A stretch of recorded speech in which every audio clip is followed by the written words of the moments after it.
HCL take ने अपने second quarter के रिजल्ट को जो है जारी कर दिया है और इस छोटे से वीडियो में हम देखेंगे कि एचसीएल टेक का जो सेकंड क्वार्टर का रिजल्ट रहा वो कैसा रहा। कोई भी बाई या सेल रिकमेंडेशन के लिए वीडियो नहीं है, ये सिर्फ एजुकेशनल पर्पस के लिए ही है। आपको इसमें जानकारी दी जाएंगी और मैं इस वीडियो में ओवरऑल रिजल्ट का एनालिसिस करूंगा। तो चलिए शुरू करते हैं। तो सबसे पहले मैं आपको हाइलाइट्स के बारे में बता दूं। तो देखिए, रेवेन्यू में अगर कंपनी का वाई ऑन वाई बेस पे देखा जाए तो 8% का ग्रोथ हुआ है और क्यू ऑन क्यू बेस पे देखें तो हम 1.5% के आसपास जो है वो रेवेन्यू में ग्रोथ हुआ है। उसके बाद एबिट मार्जिन में हम देखें, एबिट में देखें तो 10.5% से क्यू ऑन क्यू और वाई ऑन वाई 11.5% से ग्रोथ हुई है। डिविडेंड की अगर हम बात करें तो इस बार कंपनी ने 12 रुपये का डिविडेंड अनाउंस किया है। अभी तक कंपनी जो है वो जो है 10 रुपये का डिविडेंड अनाउंस कर रही थी। उसके बाद अगर हम देखें बुकिंग और पाइपलाइन की बात करें तो 16 जो है लार्ज डील इस बार कंपनी ने जीती हुई हैं, जिसमें 10 जो लार्ज डील हैं वो सर्विस में है और उसके बाद 6 जो है वो सॉफ्टवेयर सेगमेंट में है। उसके बाद पीपल की अगर हम बात करें यानी वर्कफोर्स, कंपनी के पास कितने वर्कर्स हैं तो 2,21,139 वर्कर जो हैं। उसके बाद जो एडिशन के तौर पे कंपनी ने फ्रेशर को 3600 से प्लस फ्रेशर को ऐड किया है कंपनी ने।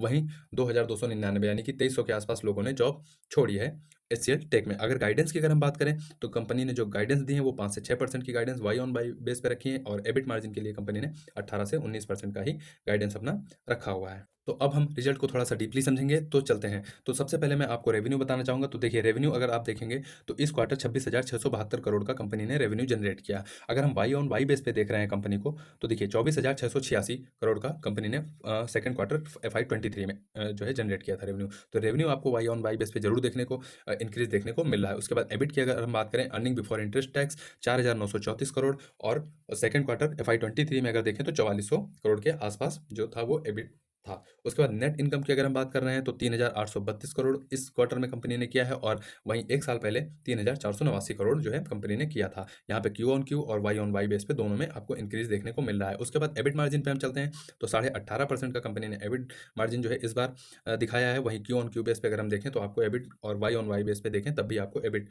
मार्जिन में आपको एक इंप्रूवमेंट देखने को मिलेगा। नेट इनकम मार्जिन की अगर हम बात करें तो 14.5% के पास है, जो कि क्यू ऑन क्यू बेस पे भी और वाई ऑन वाई बेस पे भी इंक्रीज हो रहा है।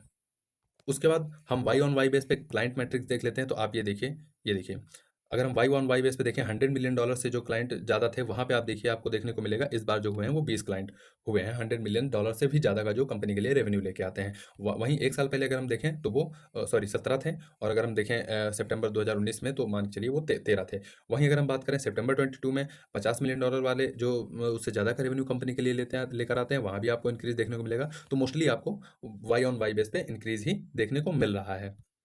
तो रेवेन्यू हमने देख लिया और क्लाइंट हमने देख लिए और हाइलाइट्स। अब चलते हैं हम बिजनेस के बारे में। तो कंपनी अगर बिजनेस कर रही है तो बिजनेस कहाँ कर रही है? तो देखिए, मोस्टली भारत की जो आईटी कंपनियां हैं वो जो बिजनेस अपना करती हैं वो फॉरेन से ही होता है। देखिए, अमेरिका कॉन्टिनेंट से भी यहाँ कंपनी का जो बिजनेस है वो आप देख पा रहे हैं 65% के आसपास जो है रेवेन्यू जो है कंपनी अमेरिकन कॉन्टिनेंट से अमेरिका कॉन्टिनेंट से कमा रही है। उसके बाद यूरोप कॉन्टिनेंट से अगर हम देखें तो वहाँ से 28.5% से का रेवेन्यू कंपनी जनरेट कर रही है और रेस्ट ऑफ वर्ल्ड से अगर हम देखें तो 7% का रेवेन्यू कंपनी जनरेट कर रही है। तो जो भारत की मोस्टली आईटी कंपनियां हैं उनका जो बिजनेस है वो फॉरेन से ही है। अब फॉरेन में अगर बिजनेस कर रही हैं तो जैसा मैंने टीसीएस और इन्फोसिस का जब एनालिसिस किया था वहाँ पे भी मैंने आपको बताया था।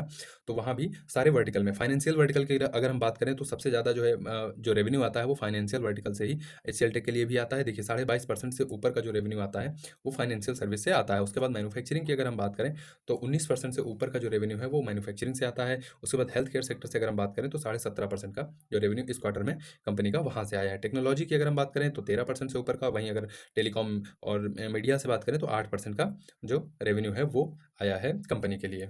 उसके बाद हम चलते हैं, अब हम देखेंगे क्लाइंट मैट्रिक्स यानी कंपनी को जो बिजनेस आ रहा है तो बिजनेस जो क्लाइंट हैं वो बढ़ रहे हैं या फिर नहीं बढ़ रहे हैं। जैसा आपने ऊपर देखा वाई ऑन वाई बेस पे, यहाँ मैं कंपेयर करूंगा क्यू ऑन क्यू और वाई ऑन वाई दोनों बेस पे कंपेयर करूंगा। तो देखिए, जो एम्प्लॉई हैं ओ सॉरी क्लाइंट हैं कंपनी के वो बढ़ रहे हैं और किसी भी आईटी कंपनी के लिए क्लाइंट का बढ़ना बहुत मोस्ट इंपॉर्टेंट होता है, क्योंकि देखिए अगर आपके क्लाइंट नहीं बढ़ेंगे तो आपका बिजनेस मिलेगा ही नहीं और जब बिजनेस नहीं मिलेगा तो आपकी अर्निंग नहीं होगी। तो ये चीज़ें जो है क्लाइंट जो है आईटी कंपनियों के लिए बहुत इंपॉर्टेंट होते हैं। तो देखिए, अगर वाई ऑन वाई बेस पे हम कंपेयर करें $100 मिलियन से भी ज़्यादा का जो रेवेन्यू लेकर आते हैं तो वहाँ पे 3 आपको इंक्रीज देखने को मिलेगा। अगर $50 मिलियन से देखें तो वहाँ पे वाई ऑन वाई बेस पे 7 क्लाइंट जो है बढ़े हैं और वहीं क्यू ऑन क्यू पे एक क्लाइंट का इंक्रीज हुआ है। इसी तरह $20 मिलियन से भी ऊपर का रेवेन्यू वाले 4 बढ़े हैं क्लाइंट और क्यू ऑन क्यू बेस पे 5 क्लाइंट का एडिशन ऐड हुए हैं। उसके बाद $10 मिलियन वाले 23 ऐड हुए हैं और क्यू ऑन क्यू बेस पे 6 ऐड हुए हैं। तो ये रहा ये जो लेटेस्ट क्वार्टर है सेकंड क्वार्टर उसका क्लाइंट मैट्रिक। और अगर हम $1 मिलियन से भी ज़्यादा का रेवेन्यू देखें तो 21, अगर क्यू ऑन क्यू देखें तो 24 जो है क्लाइंट वो इंक्रीज हुए हैं। तो क्लाइंट आप देख पा रहे हैं और क्यू ऑन क्यू और वाई ऑन वाई दोनों इंक्रीज कर रहे हैं, जो कि एक कंपनी के लिए बहुत ही पॉजिटिव है। क्लाइंट के बाद अब हम आपको बताते हैं, नज़र मारेंगे कि ये जो पीपल है, यानी कि वर्कफोर्स जो है कंपनी के पास वो कितनी है। तो अगर हम इस क्वार्टर में अगर हम देखें तो कंपनी के पास जो वर्कफोर्स है वो 2,21,139 जो है जो वर्कर्स हैं वो कंपनी के पास हैं। अगर हम सेकंड यानी कि प्रीवियस क्वार्टर की बात करें, फाइनेंशियल ईयर 24 का ही जो पहला क्वार्टर था वहाँ से देखें तो आपको वहाँ से एक हल्का सा जो है पीपल जो है वो हेडकाउंट जो है वो कम हुए हैं, और वो कम कितने हुए हैं, 2,200, मोटा-मोटा 2300 के आसपास जो है वो क्लाइंट कम हुए। एट्रिशन रेट की बात अगर हम करें तो कंपनी ने एट्रिशन जो लेवल दिखाया है वो 14% से थोड़ा सा ऊपर का दिखाया है, यानी 100 एट्रिशन का मतलब जैसे 100 क्लाइंट आपकी कंपनी के पास हैं तो उसमें से 14 क्लाइंट ऐसे हैं, मेंबर ऐसे हैं जो नौकरी छोड़ रहे हैं।